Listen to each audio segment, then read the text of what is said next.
Hello student, this is Geeta Prajapati. Welcome to SST classes. आज की video में हम लेसन नंबर 8 के क्वेश्चन आंसर को डिस्कस करेंगे.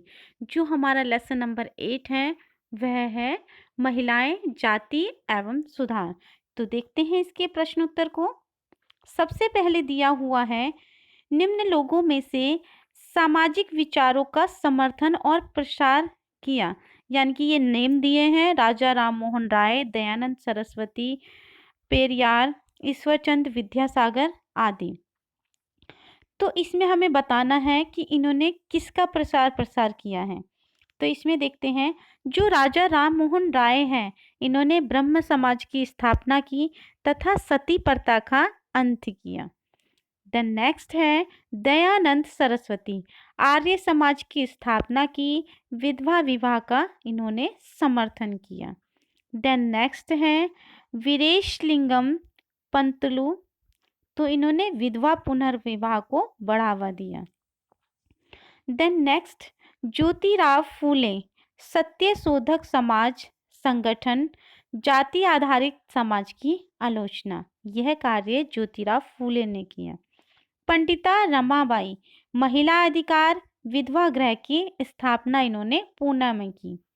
देन नेक्स्ट है पेरियार, हिंदू धर्म ग्रंथों के आलोचक, स्वाभिमान इन्होंने आंदोलन चलाया था. देन नेक्स्ट है मुमताज अली, मुस्लिम लड़कियों की शिक्षा दीक्षा की इन्होंने व्यवस्था की. ईश्वरचंद विद्यासागर महिला शिक्षा से संबंधित थे और विधवा विवाह पर भी इन्होंने जोर दिया था. तो स्टूडेंट, ये इनके बारे में है. अगर इनके बारे में आपको इससे ज़्यादा आपको लिखना है अपनी कॉपी में, तो इसके लिए आपकी बुक में दिया हुआ है, आप इससे ज़्यादा भी लिख सकते हैं. अब नेक्स्ट, निम्नलिखित में सही या गलत बताइए. तो आप सही गलत को देखते हैं. जब अंग्रेजों ने बंगाल पर कब्जा किया तो उन्होंने विवाह, गोद लेने, संपत्ति, उत्तराधिकार आदि के बारे में नए कानून बना दिए.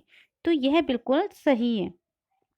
जब अंग्रेजों ने बंगाल पर कब्जा किया तो उन्होंने गोद लेने तथा विवाह, संपत्ति, उत्तराधिकार आदि के बारे में तुरंत एक कानून बना दिया. देन नेक्स्ट है, समाज सुधारकों को सामाजिक तौर तरीकों में सुधार के लिए प्राचीन ग्रंथों से दूर रहना पड़ता था. तो यह बिल्कुल गलत है. देन नेक्स्ट है, सुधारकों को देश के सभी लोगों का पूरा समर्थन मिलता था. नहीं, सुधारकों को देश के सभी लोगों का पूरा समर्थन नहीं मिल पाता था. बाल विवाह निषेध अधिनियम 1829 में पारित किया गया था. बिल्कुल सही है. यहाँ पर सती प्रथा का अंत किया गया था राजा राम मोहन राय द्वारा. आइए कुछ प्रश्नों पर विचार करते हैं. प्राचीन ग्रंथों में ज्ञान से सुधारकों को नए कानून बनवाने में किस तरह मदद मिली. तो प्राचीन ग्रंथों में कानून बनाने में निम्नलिखित मदद मिली. नंबर 1, संचार के नए तरीके विकसित हो गए थे.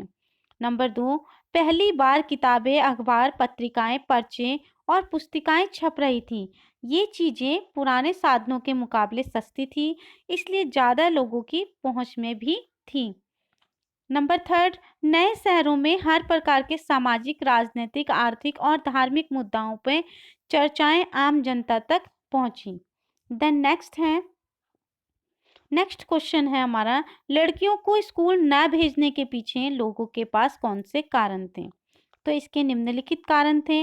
नंबर 1, स्कूल जाने से लड़कियां घरों से दूर भागने लगेंगी, वे अपना पारंपरिक घरेलू काम नहीं कर पाएंगी और लड़कियों को स्कूल जाने के लिए सार्वजनिक स्थानों से होकर जाना पड़ता था. यह उनके लिए ठीक नहीं था. नंबर 3, लड़कियों के आचरण पर बुरा प्रभाव पड़ेगा और वे बिगड़ जाएंगी और लोगों का मानना था कि लोग उनको घर से दूर ले जाएंगे और वह घरेलू कामकाज नहीं कर पाएंगी. तो यही कारण थे कि लड़कियों को वह स्कूल भेजना नहीं चाहते थे.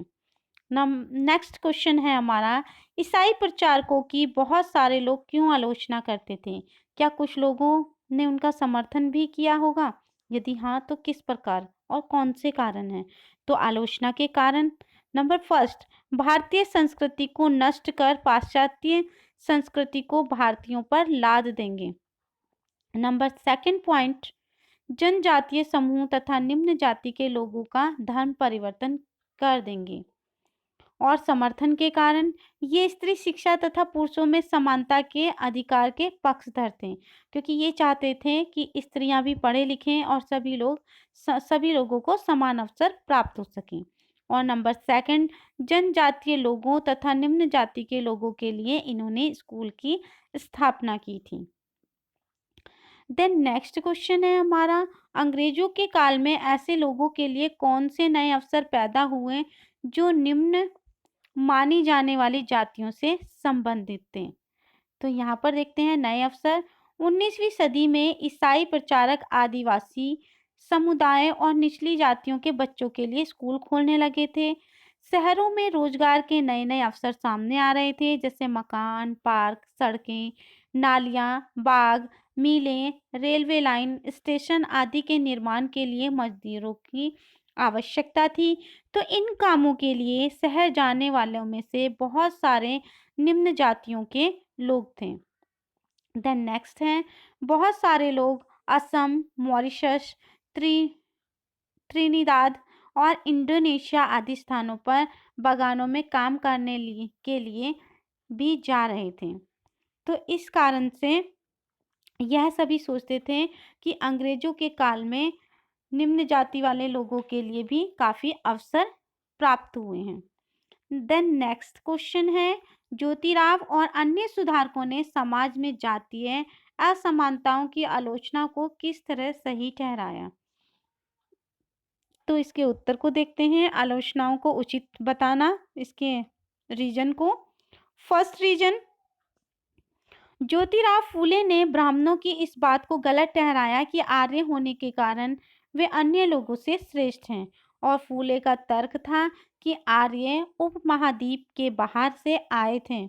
उन्होंने यहाँ के मूल निवासियों को हराकर गुलाम बना लिया था तथा पराजित जनता को निम्न जाति वाला मानने लगे थे। पेरियार ने हिंदू वेद पुराणों की आलोचना की। उनका मानना था कि ब्राह्मणों ने निचली जाति में अपनी सत्ता तथा महिलाओं पर पुरुषों का प्रभुत्व स्थापित करने के लिए इन पुस्तकों को सहारा लिया। हरिदास ठाकुर ने भी जाति व्यवस्था सही ठहराने वाले ब्राह्मणवादी ग्रंथों पर सवाल उठाया।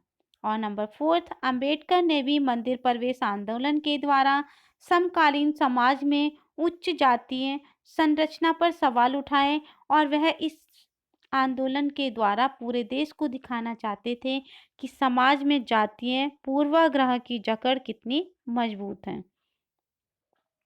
नेक्स्ट क्वेश्चन है हमारा, फूले ने अपनी पुस्तक गुलामगिरी को गुलामों की आज़ादी के लिए चल रहे अमेरिकी आंदोलन को समर्पित क्यों किया।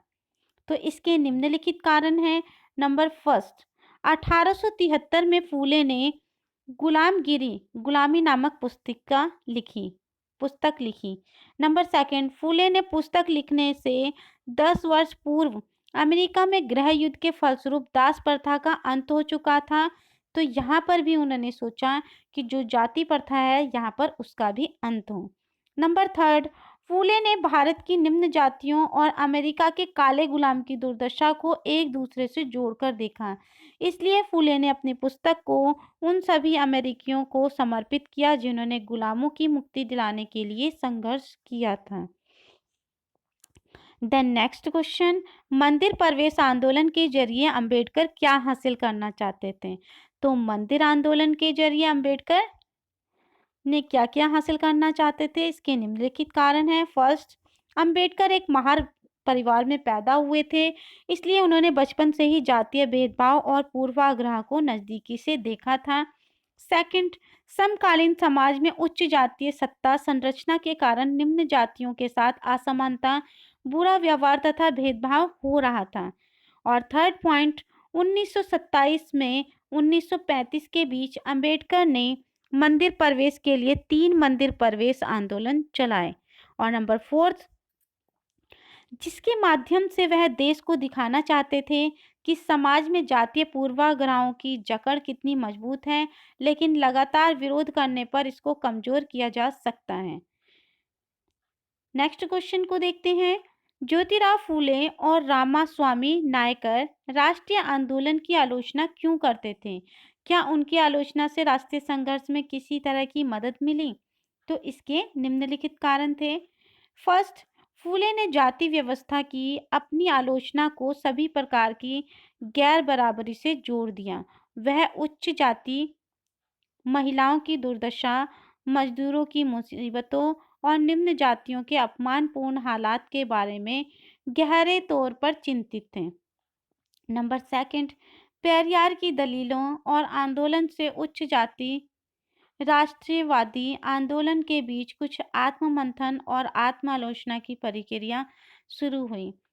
इनकी आलोचना से समाज में समानता का भाव आया, जातीय बंधन ढीले पड़े, छुआछूत की भावना कम हुई और जिससे राष्ट्रीय आंदोलन में एकता का भाव पैदा हुआ। सो स्टूडेंट, ये आपके इस लेसन के क्वेश्चन आंसर थे। आई होप आपको अच्छे लगे होंगे। तो आप इनको अपनी कॉपी में नोट करेंगे, लर्न कर लेंगे फाइनल एग्जाम के लिए। और अगर आपको वीडियो पसंद आई है तो please like, share and subscribe my YouTube channel. And thanks for watching.